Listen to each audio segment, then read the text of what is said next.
Hello, my people with thick asses but even thicker hearts. What is up? I'm going to be talking about my gender identity today, my gender expression, and the whole format of this video is going to be very stream of consciousness-y. I normally try to put high production value into my videos. You know, I do a lot of editing, I do a lot with green screen, but lately, I've been getting hung up on the technicalities of everything, and it's kind of been preventing me from creating anything, and that's not how I want to be right now. So I'm just going to kind of speak, and there's not going to be a lot of editing, and hopefully that'll be fine. So I use she, they pronouns, and this is kind of about that whole world, how it's been for me and why I use she, they pronouns. The she amongst the two is kind of complicated, and the they is actually quite simple, so I'm going to start with that. I identify as both non-binary and a woman, and I didn't know I could do that for all of my life, basically. It was only until I started finding people who identified the same way that I was realizing things about myself. I would say I lean more on the non-binary side than woman. You know, up until the last year or so, in elementary school, high school, university, I always described myself as androgynous because that was the only language I had access to describe my gender fluidity. For me, the whole construct around gender and how it affects our society is deeply interesting and complicated and, quite frankly, disgusting. I've never wanted to subscribe to it. Obviously, I've always had to, because that's how we live in this world. But I've always liked stretching the binary, adding different, what would be perceived as masculine and feminine pieces in my expression through how I dressed, through my attitude. I've liked being a blend of all of it, because in the end, I really don't see my gender as something that contributes to who I am as a person. It affects who I am as a person, and I'm going to get into that very shortly. But who I am deep down inside, my creativity, my abilities, who I want in and out of my life, everything with my thoughts and my mind, it is so outside of gender, and it is so outside of binary that I don't like to consider it as who I am as a person. And so being non-binary, using they pronouns, feels like a very accurate representation of who I am, feels very accurate to how I think in this world. But the reason I keep she within my pronouns is because that is still how I am in this world. I'm still perceived as a woman, and I can't seem to separate myself as a woman from this world. Now, to clarify what that means, I'm going to go through a brief timeline. So starting as a kid in elementary school, I had to know and experience and learn so many difficult concepts because of my gender. A big one being that a lot of the women in my lineage were victims to rape and molestation and things of that nature from men. So I remember at the age of 7 being told about what rape is, how to avoid it, how to be aware that it could happen.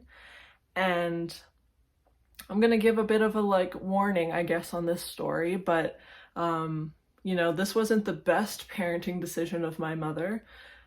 Regardless of your feelings on it, whether negative or positive, it does not really matter. It's just the fact that this has happened. This is a part of my life. My mom tried to communicate that everyone wanted to rape me around the age of 7. That was her way of having me avoid assault, was saying, everyone wants to rape you, be suspicious of everybody. And I was terrified, I was scared, and I was so alone in my life up until about grade 4. I didn't want to let anyone in. I thought everyone had the most malicious intent. Is that pretty awful for a 7-year-old to hear about? Yeah, but at the same time, it is just a fact. That's what happened, and it's in my life, and that is permanent. I've had to deal with this sort of thing since my earliest memories. And the thing is too, this isn't exclusive to me. A lot of people who grow up with female presenting bodies experience this sort of thing. Maybe not the same scenario, but the kind of fears and anxieties and depressions, overthinking and mind spiraling that comes from the pressures of being a woman, from anti-feminism, from patriarchy. It contributes greatly to how you experience the world, to how you perceive it, how you think about people, to your mental health and your physical health. Everything I was insecure about and everything I was doubted for in elementary school came down to me being a girl. One example of the insecurity is when I started developing body hair. That's something men don't really have to think about. You know, I would say some men who don't grow a lot of body hair would get teased about that, but every single woman, as in every single woman, has to consider their role with their body hair. It is always something they have to put money into, thought into, concern into, that they either have to overcome a thought to or succumb to. Like, body hair is a big thing. For an example of being doubted, sports. I wanted to be on a badminton team in elementary school, and one didn't exist for girls. It only existed for the guys because there's more guys interested. I begged to be on the guys' team, and eventually the coach let me, but they did their best to bully me out of that team. Not only the male students, but also the male coaches. They did not want me there. I was a girl, and yes, I couldn't hit as hard as some of them with that racket, but I was the fastest on the ground. Didn't matter though. They did not like me for specifically my gender. So in elementary school, it's affected a lot of my life. We move on to high school now. High school was not a good time for me mentally. I learned a lot about myself and I really found my identity, but it is also when a lot of my depression had developed to its worst. And I was mentally not okay. I got to the point of trying to commit suicide. And like when I say trying, I don't mean passively, I mean actively trying and being stopped in the act. It was not a good time for me. My heart swells because a lot of it came from gender. Once again, there were things here and there, like the way I was treated when I had health issues with healthcare professionals. They saw me as just a girl who didn't know what I was talking about, despite telling them what was happening with my own body. They didn't care. I had experiences with friends in regards to pregnancy and abortion, that whole conversation. That is heavy. There was also sexual assault. Go figure, the thing that my mother was trying to avoid or have me avoid my entire life was all around me all the time. And I couldn't be celebrated. The only time I could feel safe was if I was one of the boys, if I honed into my tomboyishness. But I often didn't. And it got me in some really nasty situations, which leads me into university. I was going to university full-time as well as working full-time. And boy, oh boy, since then, since entering the workforce, I've had like sexual assault allegations against my managers. I've had to take shit up with HR continually. I have been under the stereotype of a leader who is a woman, so therefore I am naggy, I am bossy, I'm all these things that men would be considered confident, quick thinking, all the positive adjectives men would get for the role I was playing. I did not. I was always getting the short end of the stick, not just with the way I was treated in my positions in work and not just the way I was treated by the men I was working with, but financially too. Like, that wage gap has hit me. I've gotten paid less than my male colleagues. I've been a victim to that. I've been given no benefits, had no mental health support, job after job that they were normally hiring women at. I've had to deal with, yes, retail customers, but it's a different world for women. It is so much more violent. I've had, on the lower end of things, really creepy men, you know, the typical creepy man who wants to bring you back to his place even though he could be your dad. I've been literally handed money like they were wanting to prostitute me. On the other end of things, a little bit on the worse end, I've been, what is the right way to word this? When a customer was angry at me, he threatened to rape me. That was his solution to being upset that his gift card wasn't working. He was telling me he was going to find me out back. He was going to do unspeakable things to me. Being a woman has always affected me my whole life. It has taken a toll on my mental health, and I am exhausted. I can't separate myself from that stuff. It's not like I'm not trying to. It's not like I'm not healing these situations. I am. But the fact that I even have to take time out of my life, to take time out of the things that make me happy, to continuously process the misogyny I go through, is experiencing life as a woman. And it's not just in the past, it is going to happen my entire life. It is still to this day, and I'm expecting it to forevermore. The point is, though, that it affects me. It affects me so much. And with being non-binary, there is a current look to it, which is kind of ridiculous because the whole point of non-binary is you're not fitting in a binary. You can't be encapsulated in a look. And yet, as of the day I'm recording this right now, maybe not when you're watching this, but as of right now, there is a look. And what it is being skinny, like way skinnier than I am, to the point where you can't see boobs or a butt. You are no silhouette. Wear baggy clothes, artsy clothes usually.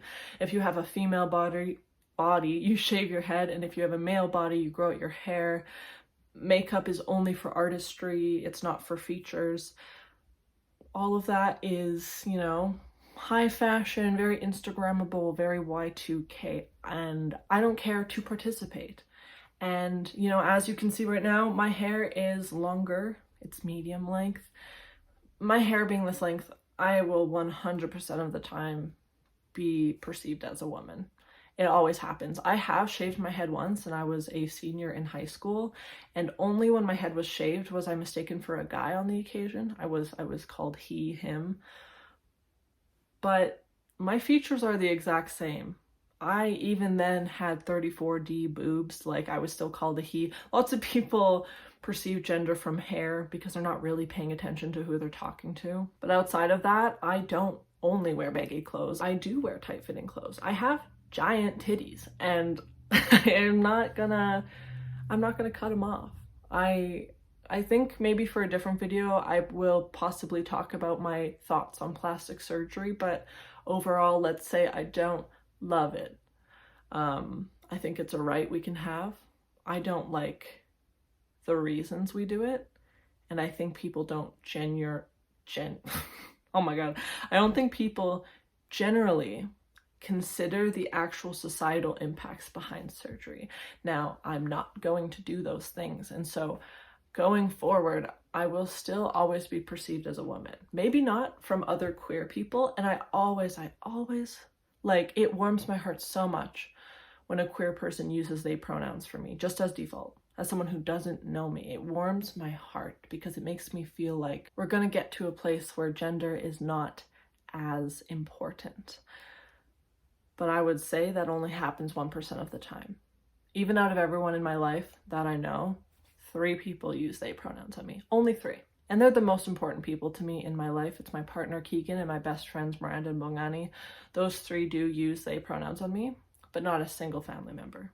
Not a single friend outside of those 3. No one I work with, because they see me and they think woman. Gender is so ingrained in Western and white culture. It is insane. It is more than just how we perceive people. Gender is to activities. It is to food. It is to buildings. It is to colors. Every single thing in our world has an inherent gender bias. It is... I don't know how we got here. I think we will eventually get to a place where pronouns are less of a mysterious conversation when they're outside of she, her, and he, him, where pronouns are a subject people are educated on and where they're asked for more often. But we are nowhere close to that currently. And for that, as well as every single thing I've talked about, that is why I use she, they pronouns. It kind of sounds sad, but I'm honestly not sad about it. I have a very strong sense of identity. It's one of the few things I feel as though I haven't had to struggle with in my life. And for me, it came out of loneliness, to be honest. Like a lack of friends, lack of family ever wanting to participate with me. I spent a lot of time up here. I spent a lot of time outside thinking, a lot of time journaling, thinking, a lot of time just thinking. And that in itself, as well as having the 3 people who I love the most in this world, acknowledging and recognizing that I'm non-binary, that's enough for me. Of course, I'd like more. I'd like to have that acknowledgement from as many people as possible, not just for myself, but because that means other people are also experiencing that. At the same time, I'm just doing my best day to day to help educate those who are willing to learn and to endure being tired and accept that as something that comes along with this. And just being a human skin sack that's vibing. Like, I know who I am, I know where my thoughts come from and how much they're not affected by gender. I'm aware of my experiences. I accept what's happened to me and I'm constantly trying to change and heal from all of it. And in the end, I'm okay. I think that's just where we're all trying to get, is between okay and as happy as can be for whatever situation we're in. I hope from me telling you all of this, you found a piece of your own identity, or learned something, or just enjoyed a story. I will say, as a final closing note, you can be non-binary and a woman at the same time. You can use she, they pronouns and feel validated in that. Welcome to the club if you do already or have been considering it. I almost did jazz hands. Okay, I'm sorry it got a little bit sad there. Go do something that makes you happy. Drink a nice beverage. Go look at the sky. Go pet an animal. So sorry. Okay, I upload videos very inconsistently now, so I can't tell you when that next one will be, but it will be soon, sometime this month. Subscribe if you already haven't, like, comment, all that shit, and I will see you next time. Goodbye.